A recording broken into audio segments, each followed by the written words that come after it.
अस्सलाम वालेकुम my dear student. अगर आपका भी मैट्रिक का रिज़ल्ट आया है और आप अपने नंबरों से सेटिस्फाइड नहीं हैं और आपको लगता है कि आपके एग्ज़ाम तो बहुत अच्छे हुए थे लेकिन आपके नंबर उतने नहीं आए, तो आपके पास ये ऑप्शन मौजूद है कि आप अपने पेपर्स की रीचेकिंग करवा सकते हैं। अब रीचेकिंग करवानी कैसे है, इसका कंप्लीट प्रोसेस, इसकी फ़ी कितनी है, क्या तरीक़ाकार है, ये तमाम चीज़ें मैं आपको इस वीडियो में क्लियर कर दूँगी। आपने वीडियो को एंड तक देखना है ताकि अगर आप अपने पेपर को रीचेक करवाते हैं तो आपको हर चीज़ का पता होना चाहिए। और इसके लिए मेरी आपसे एक रिक्वेस्ट है कि अगर आप मेरे चैनल पे नए हैं तो काइंडली चैनल को सब्सक्राइब कर लें, क्योंकि ये चैनल आपका अपना ही है, तमाम स्टूडेंट्स की रहनुमाई के लिए बनाया गया है।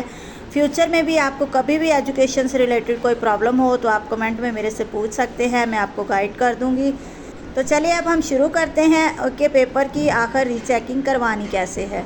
तो इसके लिए आपने सबसे पहले जाना है गूगल पर, और गूगल पर वहाँ पे आपने अपने बोर्ड का नाम लिखना है। लेकिन बोर्ड का नाम लिखने से पहले आपने लिखना है BICE, BISE, BICE। ये board of intermediate and secondary education की वेबसाइट है। यहाँ पे आपने अपना लिखना है, और बोर्ड का नाम लाहौर बोर्ड है तो लाहौर बोर्ड। जब ओपन करेंगे तो इस तरह से आपका रिज़ल्ट की ये ऑप्शन आएगी। यहाँ पे आपने अपना रोल नंबर एंटर करना है तो आपका रिज़ल्ट कार्ड ओपन हो जाएगा। अपने रिज़ल्ट कार्ड में देखें नीचे यहाँ पे लिखा हुआ है रीचेकिंग की ऑप्शन, तो आप जब उस पर क्लिक करेंगे तो ये आपका एक रीचेकिंग के लिए फॉर्म ओपन हो गया है। अब आपने बड़ी एहतियात से इस फॉर्म को फिल करना है। सबसे पहले आपने यहाँ पर अपना रोल नंबर लिखना है, अपना नाम, अपने फादर नेम, स्टूडेंट का जो सब्जेक्ट ग्रुप है, साइंस ग्रुप है या आर्ट्स है, स्टूडेंट एग्ज़ाम ग्रुप अपना लिखना है।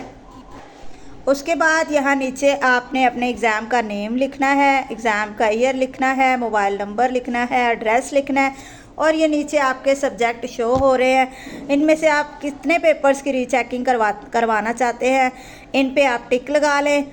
आपने 2 पेपर्स की करवानी है, 3 पे करवानी है, जिनके ऊपर आपको ज़्यादा शक है कि ये पेपर मेरे बहुत अच्छे हुए थे लेकिन नंबर कम आए हैं, तो इनके ऊपर आप टिक लगा दें। नीचे सबमिट का ऑप्शन है, आप उसको सेव करें और सबमिट कर दें। अच्छा, अब ये तो रीचेकिंग का प्रोसेस था। अब मैं आपको बता देती हूँ कि इसकी फ़ी कितनी है और इसके कुछ रूल एंड रेगुलेशंस हैं, कुछ कायदे ज़वाबत हैं, जिनको आप पहले से पढ़ लें तो ये आपके लिए बेहतर है।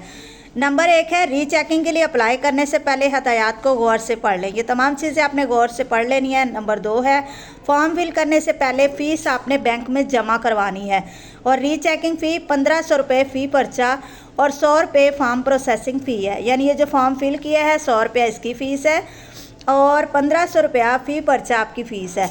अगर आप 2 पर्चे करवाते हैं रीचेक तो आपको 3000 देना होगा। इसी तरह 3 करवाते हैं तो आपको 4500 रुपया देना होगा, और सिर्फ ऑनलाइन चालान फॉर्म काबिल कबूल होगा।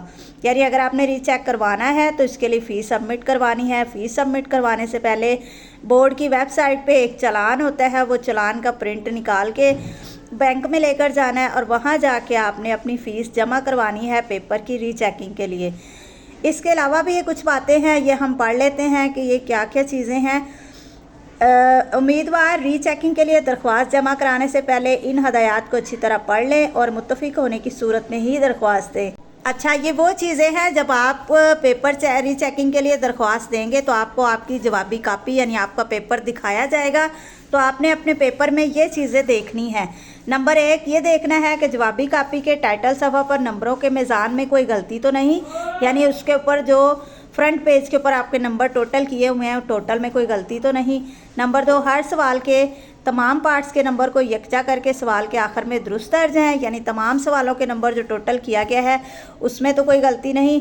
नंबर 3 है, जवाबी कापी के अंदर हर सवाल के नंबरों को दुरुस्त तौर पर टाइटल पे मुंतकिल किया गया है। कोई ऐसा सवाल तो नहीं रह गया जिसके नंबर फ्रंट पेज पे जहाँ टोटल होना था वहाँ पे ऐड ही नहीं हुए। और नंबर 4 कोई सवाल या इसका कोई हिस्सा ऐसा तो नहीं जो अनमार्क हो, यानी उसके ऊपर मार्क्स लगाए ही नहीं गए हों, वो अनचेक रह गया है। और नंबर 5 उम्मीदवार के अलावा किसी भी शख्स को इसकी जवाबी कापी देखने की इजाज़त नहीं होगी, यानी जो स्टूडेंट अप्लाई कर रहा है सिर्फ उसी को उसका पेपर दिखाया जाएगा, किसी और को उसकी जवाबी कापी नहीं दिखाई जाएगी। नंबर 6 है, मुम्तहिन की जानिब से लगाए गए नंबर हतमी हैं। अदालत के फ़ैसले और पूरे कवायद व ज़वाबत के मुताबिक सवालात के जवाबात को दोबारा नहीं जांचा जाएगा।